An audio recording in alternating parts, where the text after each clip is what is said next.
Nityanandam.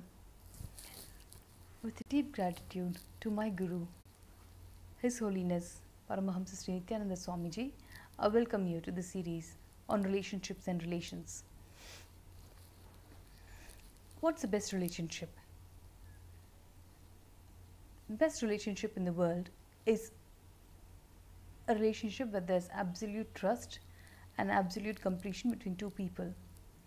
Even if there is a possibility of telling a small white lie, that is never a real relationship. That's not an absolute relationship, nor is it a complete relationship. The moment we feel that we have to tell a small white lie to make them happy, then it's not a pure relationship. The moment we bring in a lie, whether it's a white lie, a small white lie, or a big white lie, or a lie in its entirety, a lie is a lie is a lie, and it is going to damage your relationships now or in the future. There's another question a viewer has asked, saying, what do I do to keep my wife happy? To keep your wife happy, you first need to be in completion. You first need to have completion and no conflicts in the marriage. Your inner space should be complete with your wife, and the fact that she is going to be with you for the rest of your life should give you so much of confidence that you should be able to trust her for everything. For example, many men I have seen make fun of their wives, saying, "Oh, I wanted to marry Aishwarya Rai, but you know what, I married her because I can't get Aishwarya Rai." They think it's a joke. But have you put yourself in the space of the other person? How would you feel if she constantly told, "Oh, actually I wanted to marry Salman Khan, but what to do? I had no choice. I knew I could never meet Salman in my life, so I married him."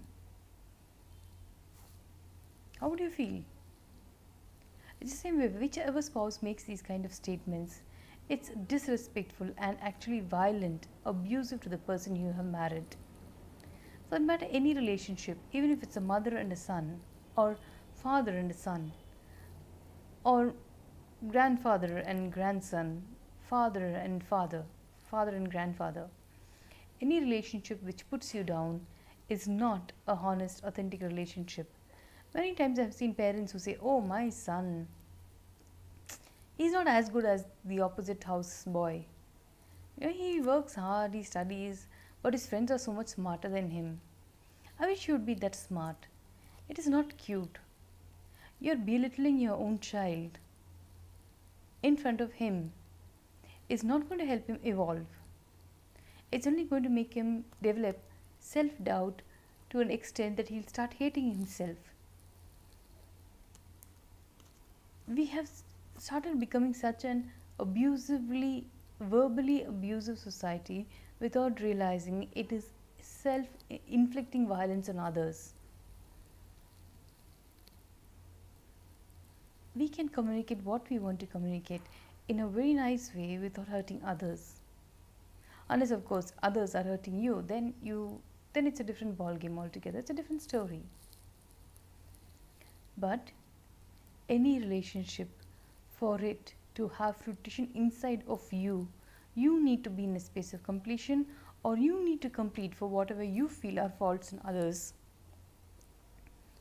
Understanding others, having the space and time to understand others, is the only way any relationship will be fruitful, will be complete, colorful, and celebratory.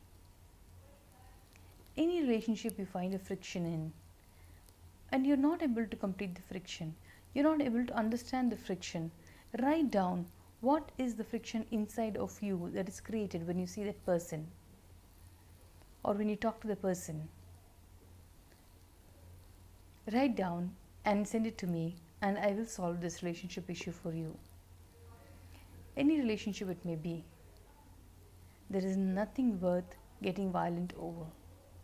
Please keep watching this space for more relationship series tips. And it's just not relationship between spouses. Every relationship in the world is important. every relationship in the world has to be unbusinesslike. It has to be based only on humanity and be humane. Wearing a t shirt does not make us humane. Behaving like one, behaving with high sensitivity and greater sensibilities are what make us humane. Greater sensibilities are not just sensitizing each other to gender sensitization, but even cultural sensitization, language sensitization. Everything leads to a sensitive society. People who don't speak English speak English properly get looked down upon. Likewise, people who do not dress properly as in the accepted social standards, especially with these MNCs, the corporate companies, the Western lifestyle that we all are used to nowadays. If someone is not fitting into that mold, we tend to either ignore them or keep them out of our periphery and not include them in our life.